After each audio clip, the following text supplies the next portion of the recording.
The real question on many business owners' minds is, how do we know if our efforts in TikTok marketing are actually producing results? We're gonna dive on in as we take a look at analytics and how to track the direct and indirect ROI of your TikTok marketing efforts.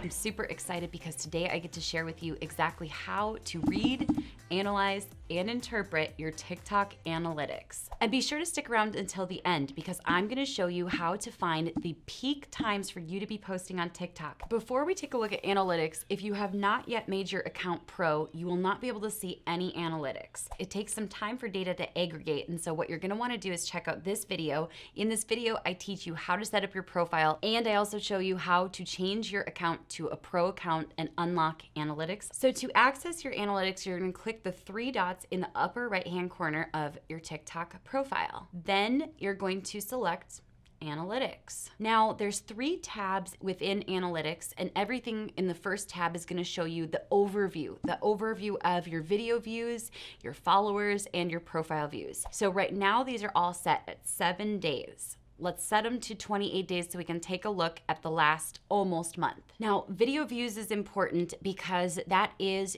basically your impressions, your branding. This is like getting a billboard in Times Square. It's really powerful, especially when you see how quickly it snowballs on this app. So here we see that over the last 28 days, I've had 7 million video views. The majority of our video views came from these 2 days. This was my first almost million viewed day. But you can see that there's continued growth and sustained video views kind of throughout the month. You can go back to those dates of posting and start concluding what types of videos created the surges in your growth of video views overall. Next up, we have followers, and you can look at your 28-day trend, including how much you've grown over the last 28 days. Being able to see the change in growth of followers is also really important because even though you had a video that went viral, it doesn't always translate to more followers. For example, with this viral video that had almost 1 million views in one day, that didn't necessarily translate to more followers. You can see there's not really a big spike or anything. This is where you can start to kind of deduce which videos are actually bringing you followers. And then the final section within this tab is your overall profile views. This is the number of people who were interested enough in your video to click through to your profile, and these are the people who are the most likely to become followers. This is a really important metric because you can see if your videos are actually bringing people closer to you. Now let's take a look at content. This is going to show the actual video posts that you've put up, for example, over the last 7 days. We can see the number of views on each and every one of these videos, but this is what's really neat, and this is trending videos. This shows you all the videos that are getting views. This video I put up, and overnight it got 250,000 views, and now it's at 554,000 views. What's neat is looking at all of your trending videos, you can say, okay, I see the trends between those. For example, my face is brightly lit, I'm wearing a pink blazer, or maybe I was being really goofy in these or talking about parenting, and you can start to come up with trends and patterns that you see across your own trending videos. Before we dive into the final tab, which is followers, I want you to remember this is gonna be different for every single person. I have 117,000 followers. I grew by 5,088 followers in the past week, so you can see the change week over week. And then you can of course see your gender breakdowns. For me, this is a pretty standard gender breakdown. My audience is 83% female, and so this is pretty in line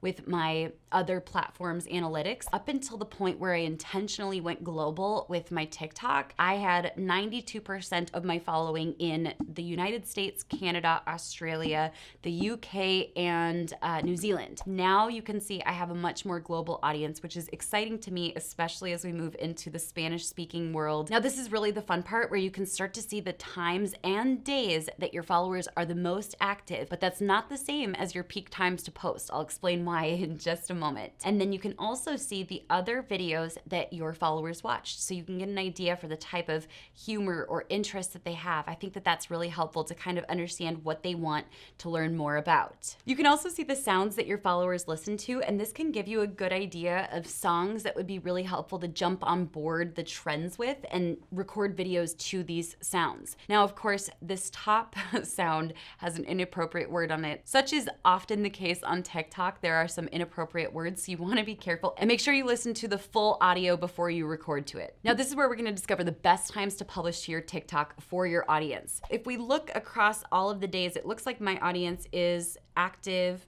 pretty evenly across the entire week, which is kind of neat. However, let's take a peek at hours. Now, do you guys see how there is a spike between 4 p.m. and 6 p.m. Now you can look day by day. It looks like once again, the late evenings are powerful and then the mid afternoons are also powerful. So are you guys ready to learn the perfect time for you to publish to your TikTok account? If you see the trends as to when your audience is the most active on TikTok, you want to go the hour or two before they're most active. Super important reminder, this is gonna be different for every single person watching this video. My audience is mostly moms, so my audience's active times make sense for them, but your audience's active times might be completely different. If anyone gives you an across the board time to post, it's not gonna be true. Every single brand's audience is gonna have different peak times. If you've enjoyed this so far and you wanna learn how to grow a little bit faster, I put together an entire training for you on how to grow to your first 1,000 followers. And if you want to learn more about TikTok, we put together all of Social Media Examiner's incredible TikTok tutorials right here for you to jump right on into.